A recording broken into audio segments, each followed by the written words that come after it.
Okay, so now we will study each of these in detail. પહેલા advantages આપણે જોઈએ તો પહેલું છે વાઇડ એક્સેસ.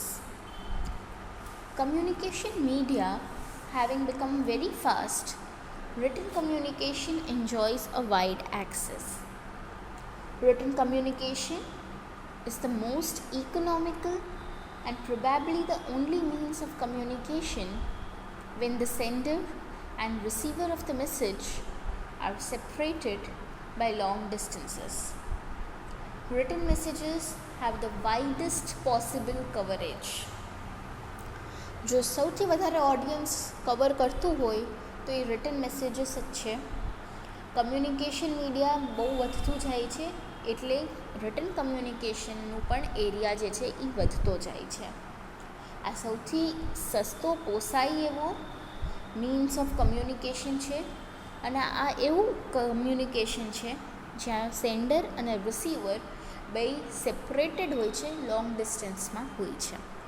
ઓકે, એટલે આને બહુ કવરેજ મળે છે. મારે બસ એક પોસ્ટ મૂકવાની હોય અને વર્લ્ડમાંથી ગમે તે માણસ તેને વાંચી શકે છે.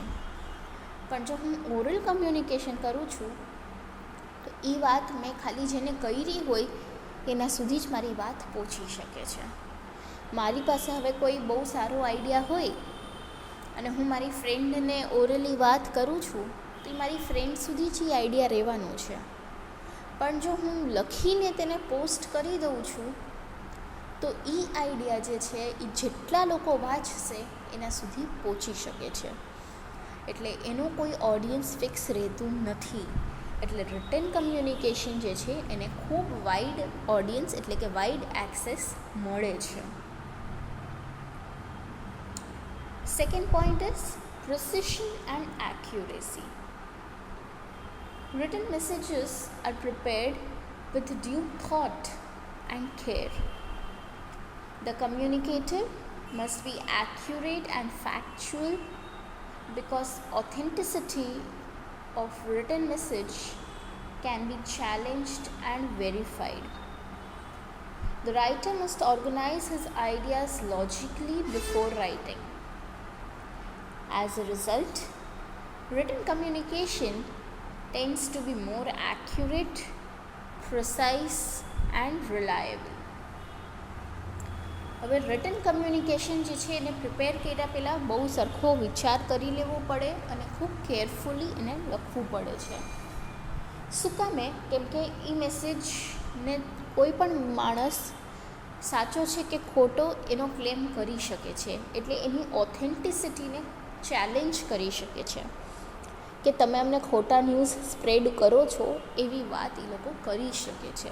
એટલે આપણે જે મેસેજ પાસ ઓન કરતા હોય એને આપણે પહેલાં વેરીફાઈ કરી લેવાનું કે આપણે જે કહીએ છીએ એ સાચું જ છે 100%, અને પછી જ મેસેજ પાસ ઓન કરવાનો, જેથી કરીને એવા કોઈ ક્વેશ્ચન આપણી ઉપર ઊભા થતા નથી. રાઇટરે બધા આઈડિયા ભેગા કર્યા પછી એને એક લોજિકલ સિક્વન્સમાં ગોઠવવું પડે છે અને પછી લખવાનું સ્ટાર્ટ કરી શકે છે. એટલે ખૂબ જ એક્યુરેટ અને પરફેક્ટ અને વિશ્વસનીય હોવું જોઈએ તમારું રિટન કમ્યુનિકેશન. કેમ કે એ ફાઇનલ ગણવામાં આવે છે અને જો એમાં તમે કાંઈ ખોટું લખી દીધું તો તમારી ઉપર ચેલેન્જ કરવામાં પણ આવે છે કે તમે ખોટી વસ્તુ સ્પ્રેડ કરો છો. Third is repeated reference. Written messages can be read again and again. Therefore, the message is likely to be understood better. There is little chance of any part of the message being lost. હવે હું તમને orally આ વાત સમજાવું છું, તમને ન સમજાય તો તમે મને 1 વાર પૂછશો, 2 વાર પૂછશો, 3 વાર પૂછશો, ચોથી વખત પૂછવામાં કાં તમને શરમ આવશે અને કાં હું ગુસ્સે થઈ જઈશ કે આટલી વખત કહીએ છીએ તો સમજાતું નથી, અને ચોથી વખત પૂછવામાં કદાચ તમને શરમ આવે, આટલી વખત પૂછ્યું તો હવે ફરી પૂછાય. પણ રિટન કમ્યુનિકેશનમાં એ શરમ કે એ ગુસ્સો બંનેમાંથી કાંઈ નથી આવતું. તમને ન સમજાય ત્યાર સુધી તમે વારે વારે તેને વાંચી શકો છો અને મેસેજ જે છે એ તમને વધારે પડતો ક્લિયર હરેક રીડિંગ સાથે થતો જાય છે. એટલે કોઈ પણ મેસેજનું મિસઅન્ડરસ્ટુડ થવું કે કોઈ મેસેજનો ભાગ ખોવાઈ જવાની શક્યતા ખૂબ જ ઓછી થઈ જાય છે. એટલે તમારે જેટલી વખત રેફર કરવું હોય છે તમે તેને કરી શકો છો અને મેસેજને વધારે પડતી સારી રીતના સમજી શકો છો. Fourth is mechanical efficiency. Message can be written and conveniently transcribed, transmitted, filed and retrieved. Copies in any numbers are also easy to make and distribute at a relatively low cost. મેસેજને આપણે આપણા હિસાબે ટ્રાન્સક્રાઇબ કરી શકીએ છીએ એટલે લખી શકીએ છીએ, ટ્રાન્સમિટ કરી શકીએ છીએ એટલે પહોંચાડી શકીએ છીએ, એને ફાઇલ કરી શકીએ છીએ અને એને રીટ્રાઈવ એટલે ફાઇલ કરેલામાંથી આપણને પાછો મેસેજ જોતો હોય તો પાછો આપણે કાઢી પણ શકીએ છીએ. ઓકે, હવે આમાં તમને બહુ એક ઇઝી એક્ઝામ્પલ હું તમને આપું. વોટ્સએપ બધા યુઝ કરો છો, એમાં તમે તમારી ફ્રેન્ડને મેસેજ મોકલ્યો એટલે તમે મેસેજ તમે જે લખો એને કહેશું આપણે મેસેજ ટ્રાન્સક્રાઇબ કર્યો. પછી તમે સેન્ડ બટન દબાવો છો એટલે એ તમે મેસેજ ટ્રાન્સમિટ કર્યો. પછી ઘણી વખત અમુક મેસેજીસ જે સેવ કરવાના હોય છે એને તમે સ્ટાર કરી નાખો છો. ઓકે, એટલે એ તમે મેસેજને ફાઇલ કર્યો. એના પછી તમારે જ્યારે એ મેસેજ જોતો હોય છે ત્યારે તમે સ્ટાર્ડ મેસેજીસમાંથી ગોતી લ્યો છો અને તમને એ મેસેજ પાછો મળી જાય છે. એટલે એ મેસેજ જે છે એ તમે રીટ્રાઈવ કર્યો, પાછો લઈ આવ્યા સેવડમાંથી. ઓકે, એટલે તમે જ્યારે લખો છો એ તમે ટ્રાન્સક્રાઇબ કરો છો, સેન્ડ બટન દબાવ્યું એ તમે ટ્રાન્સમિટ કર્યું, મેસેજને સ્ટાર કરો છો એટલે કે એ તમે ફાઇલ કર્યું અને સ્ટાર્ડ મેસેજીસમાંથી ગોતીને તમે પાછું લઈ આવો છો એટલે કે તમે એને રીટ્રાઈવ કરો છો. રિટન કમ્યુનિકેશનમાં આ તમને ઇઝી પડે છે. હજી એક વસ્તુ કે જેટલી કોપી તમારે જોતી હોય એટલી તમને બહુ ઇઝી અને એક બહુ ઓછા ભાવમાં તમે બનાવી શકો છો. મેં એક વખત લખી લીધું, પછી હું એની ઝેરોક્સ કઢાવી લઉં, ફોટોકોપી કઢાવી લઉં એટલે મને બહુ ઓછા રૂપિયા લાગશે. એટલે મિકેનિકલ એફિશિયન્સીમાં આપણે આ જોયું. Fifth point is aids control. Written communication permits editing and review, helps to prevent distortion and consequent misunderstanding. It also ensures uniformity in instructions, procedures and other messages that require identical action by many persons. So it acts as a controlling mechanism. AIDS control એટલે કે આપણે આમાં તમારે કંઈ edit કરવું હોય તો તમે કરી શકો છો. તમે મેસેજ માટે શ્યોર નથી તો તમે કોઈક આગળ રિવ્યૂ કરાવી શકો છો કે મેસેજ બરાબર છે કે નહીં, જેથી કરીને ડિસ્ટોર્શન યા મિસઅન્ડરસ્ટેન્ડિંગ થવાના ચાન્સીસ ખૂબ જ ઓછા થઈ જાય છે. પછી તમે એનાથી પ્રોપર ઇન્સ્ટ્રક્શન્સ, પ્રોસિજર્સ અને બીજા મેસેજીસ પણ તમે વધારે લોકોની સુધી એકસાથે પહોંચાડી શકો છો. એટલે એ શું કરે છે, આખા મિકેનિઝમને કંટ્રોલ કરવામાં હેલ્પ કરે છે, જેથી કરીને કોઈ મિસઅન્ડરસ્ટેન્ડિંગ ન થાય, મેસેજનો કોઈ ભાગ રહી ન જાય, ઇન્ફોર્મેશન કમ્પ્લીટ પહોંચે, કાંઈ એડિટ કરવાનું હોય તો પણ થઈ જાય અને કાંઈ રિવ્યૂ કરવાનું હોય તો પણ થઈ જાય. So it controls the entire mechanism. Sixth is permanent record. Written communication provides a permanent record for future reference. Such written records of policy decisions and performance of the past serve as a good guide for decision making and planning in future. Written communication જે છે એ ફ્યુચરમાં તમારી પાસે એક permanent record કરીને રહે છે. Clients એટલે જ જ્યારે પણ કોઈ ડીલ કરે છે ત્યારે રિટર્નમાં કરે છે, એટલે બેમાંથી કોઈ એમાંથી ફરી ન શકે. એક પ્રૂફ તમારી પાસે રહી જાય પરમનન્ટલી, જેથી કરીને કોઈ ડિસ્પ્યુટ ઊભું ન થાય. આ રિટન રેકોર્ડ્સ જે છે એ તમને પછી પોલિસી ડિસિશન્સ યા પાસ્ટનું પરફોર્મન્સ કેવું હતું એ જાણવામાં પણ મદદ કરે છે. જે અત્યારના સમયે આપણને પ્રોપર ડિસિઝન લેવામાં હેલ્પ કરી શકે છે અને ફ્યુચરની પ્લાનિંગ વિશે પણ હેલ્પ કરી શકે છે. એટલે કે જે રિપોર્ટ્સ તમે બનાવ્યા હોય છે એનાથી એ પણ તો રિટર્ન જ હોય છે. એનાથી તમે પાસ્ટમાં તમારી કંપની કેવી રીતના ચાલતી હતી એ સ્ટડી કરી શકો છો અને એનાથી અત્યારે આપણે કયો ડિસિઝન લેવો જોઈએ અને ફ્યુચર આપણું કેવી રીતના પ્લાન કરવું જોઈએ એ ડિસિઝન પણ તમે લઈ શકો છો. એટલે it is a permanent record. 7th is legal evidence.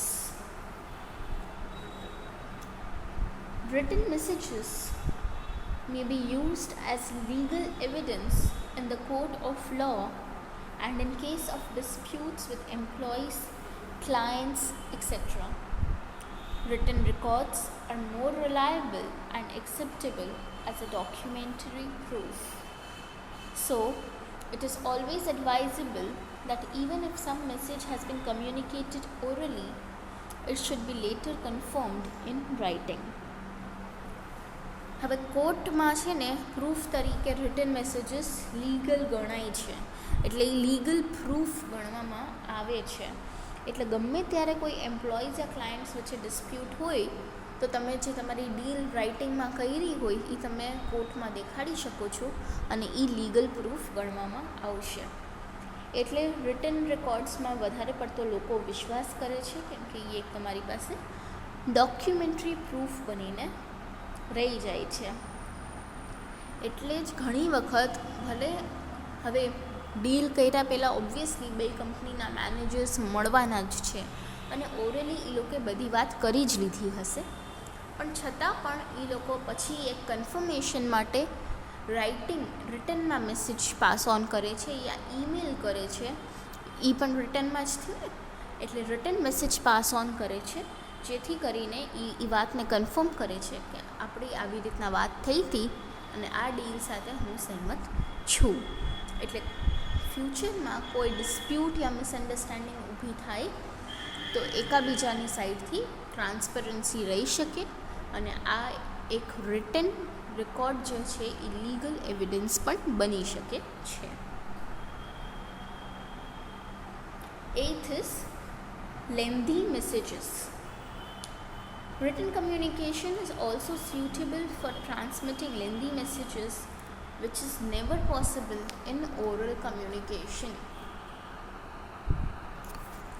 એટલે રિટન કમ્યુનિકેશન જે છે એ આપણને લેન્ધી મેસેજીસ જે ઓરલ કમ્યુનિકેશનમાં ટ્રાન્સમિટ કરવા પોસિબલ નથી થતા એ પોસિબલ રિટનમાં કરાવે છે. એટલે રિટન કમ્યુનિકેશનમાં લેન્ધી મેસેજીસ ટ્રાન્સમિટ કરવા પણ ઇઝી બની જાય છે.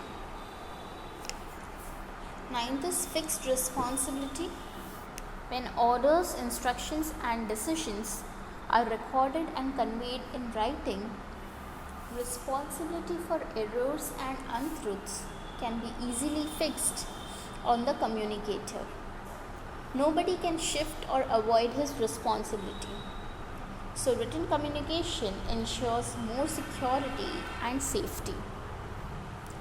હવે સ્કૂલમાં તમારી સાથે ઘણી વખત એવું થયું હશે કે ટીચરે આવીને તમને પૂછ્યું હશે હોમવર્ક ક્યાં, તમે એમ કીધું હશે કયું હોમવર્ક, ક્યારે આપ્યું હતું તમે, તો તમારા ટીચરે તમને એમ કીધું હશે કે મેં મોનિટર સાથે તો કેવડાવ્યું હતું. મોનિટર એમ કહેશે મેં તો કહી દીધું હતું, ક્લાસ એમ કહેશે ના અમને કંઈ કીધું જ નથી. તો હવે આમાં કોને રિસ્પોન્સિબલ ગણવાનું, મોનિટરને કે ક્લાસને? એ એમ કે મેં કહી દીધું છે અને આ એમ કે અમને નથી ખબર પડી, તો સાચું કોણે ગણવાનું? પણ જો ફિક્સ્ડ રિસ્પોન્સિબિલિટી આપણે જો રિટર્નથી આપીએ છીએ તો આવા એરર્સ થતા નથી. હવે અમે તમને એપ થ્રુ મેસેજ મોકલી દઈએ છીએ તો એવા એરર્સ થવાના ચાન્સ રહેતા નથી કેમ કે અમે તમને રિટર્ન મેસેજ આખો પહોંચાડી દઈએ છીએ. એટલે તમે તમારી રિસ્પોન્સિબિલિટીથી નથી ભાગી શકતા, અમે પણ અમારી રિસ્પોન્સિબિલિટીથી નથી ભાગી શકતા. અમે પણ તમને એમ નથી કહી શકતા કે અમે તો કહી દીધું હતું, ના તમે એમ કહી શકો છો કે અમને કંઈ મળ્યું નથી. એટલે બે સાઈડથી રિસ્પોન્સિબિલિટી જે છે એ રિટર્ન મેસેજીસ ફિક્સ કરાવી દે છે જેથી કરીને કોઈ એકાબીજા ઉપર બ્લેમ ન કરી શકે કે આની રિસ્પોન્સિબિલિટી હતી ને આવું થયું, અને ના કોઈ ખોટું બોલી શકે. એટલે રિટન કમ્યુનિકેશન આપણને વધારે સિક્યોર અને સેફ લાગે છે, કેમ કે બધાયના ડિસિઝન યા ઇન્સ્ટ્રક્શન જે છે એ રેકોર્ડ કરવામાં આવે છે અને એને રિટન મીડિયમથી પહોંચાડવામાં આવે છે. એટલે it is a fixed responsibility. The last advantage is convenience. The personal presence of neither the sender nor the receiver of the message at a certain place at the same time is necessary. The writer can write or dictate at a time that suits him. The reader too can read or reread at his own convenience. Oral communication કરવું હોય તો બે મેનેજર્સે મળવું પડે છે, યા પછી time નક્કી કરવો પડે છે કે આપણે આટલા વાગે વાત કરશું. જરૂરી નથી કે બેયના ટાઈમ સરખા મેચ થતા હોય. તો એના માટે આપણને ઓરલ કમ્યુનિકેશનમાં એ એક પ્રોબ્લેમ પડે છે. પણ રિટનમાં આપણને એવો કોઈ પ્રોબ્લેમ નથી પડતો. રાઇટર પોતાના ટાઈમ હિસાબે લખી શકે છે અને રીડર જે છે એ પોતાના ટાઈમ હિસાબે રીડ કરી શકે છે. એટલે બેયને કન્વિનિયન્ટ આ મીડિયમ દે છે. So we studied the 10 advantages of written communication, which were wide access, precision and accuracy, repeated reference, mechanical efficiency, aids control, permanent record, legal evidence, lengthy messages, fixed responsibility and convenience. Now we have to start with the disadvantages of written communication. The first one is time consuming.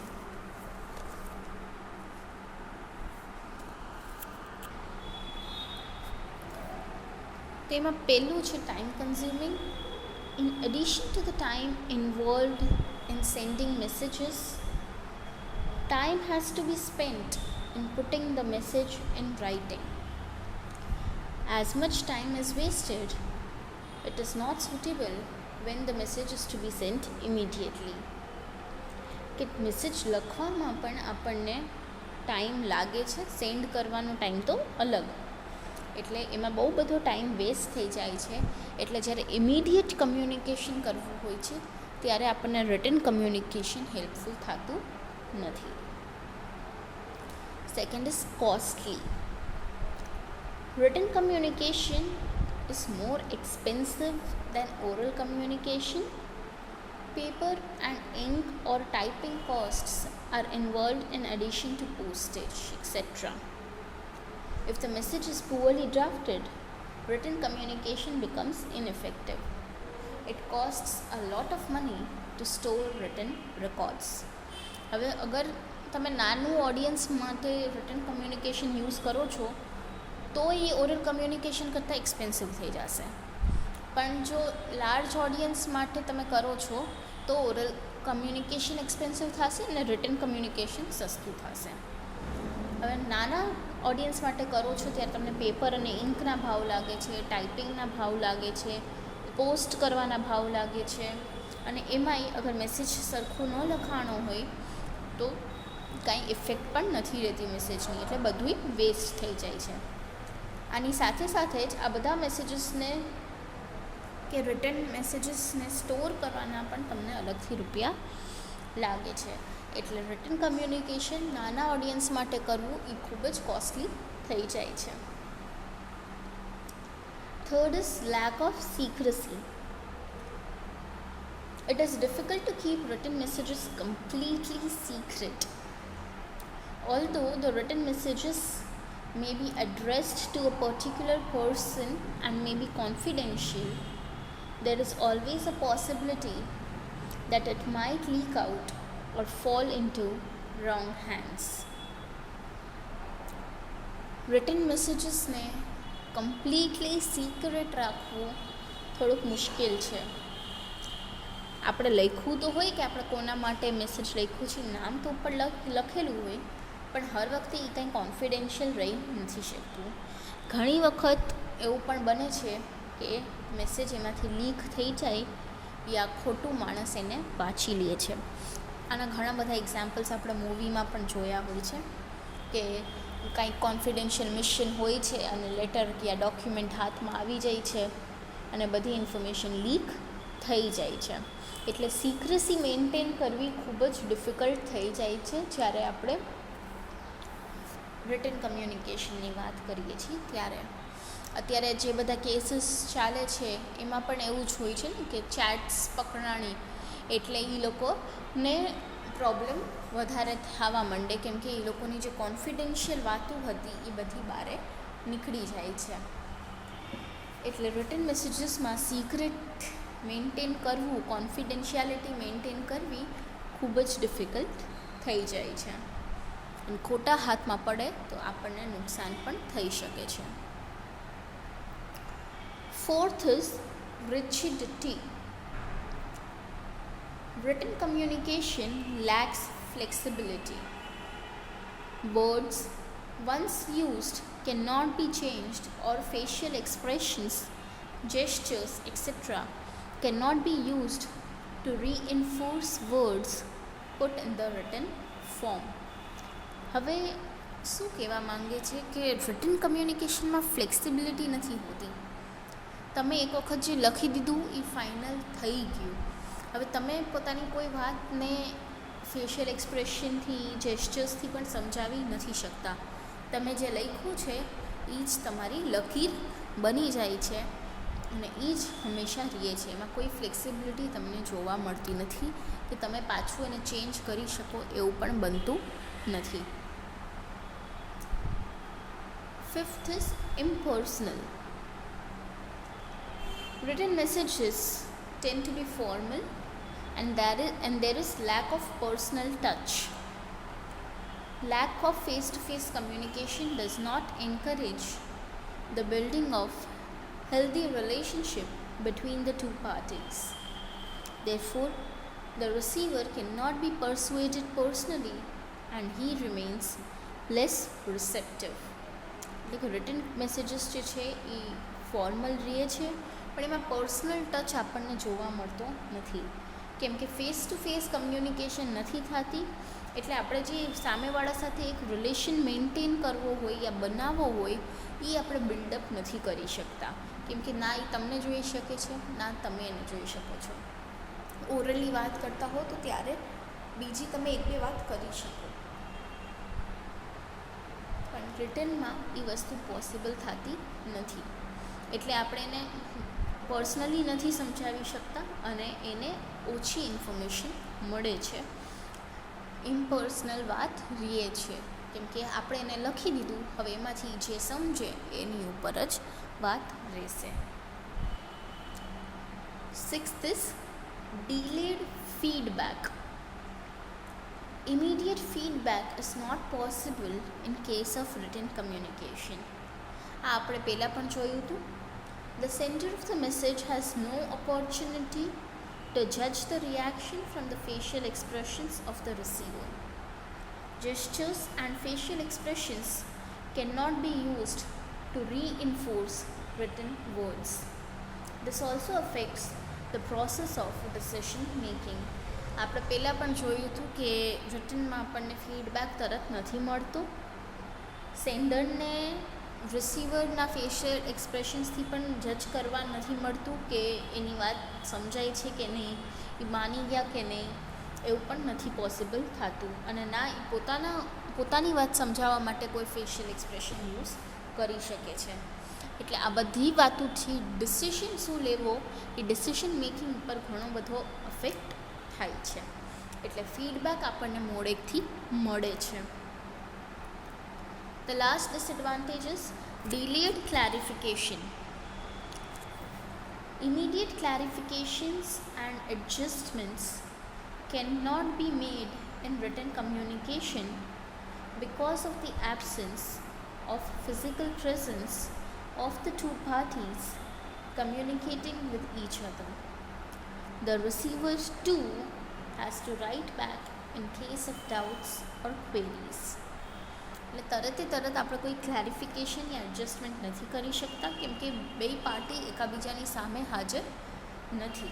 એટલે રિસીવરને કંઈ doubt હોય તો પહેલાં એને પાછો letter લખીને એ doubt યા question clear કરવો પડે છે, પછી સામે પાછી ડીલ થઈ શકે છે. આ બધી પ્રોસેસમાં ખૂબ જ ટાઈમ લાગી જાય છે, એટલે આપણે એને કહીએ છીએ ડિલેડ ક્લેરિફિકેશન. એટલે આપણે ડિસએડવાન્ટેજીસ જોયા: time consuming, costly, lack of secrecy, rigidity, impersonal, delayed feedback અને delayed clarification. હવે આવતા સેશનમાં આપણે સ્ટડી કરવાનું છે ઓબ્જેક્ટિવ્સ ઓફ રિટન કમ્યુનિકેશન અને planning and preparing of effective business messages.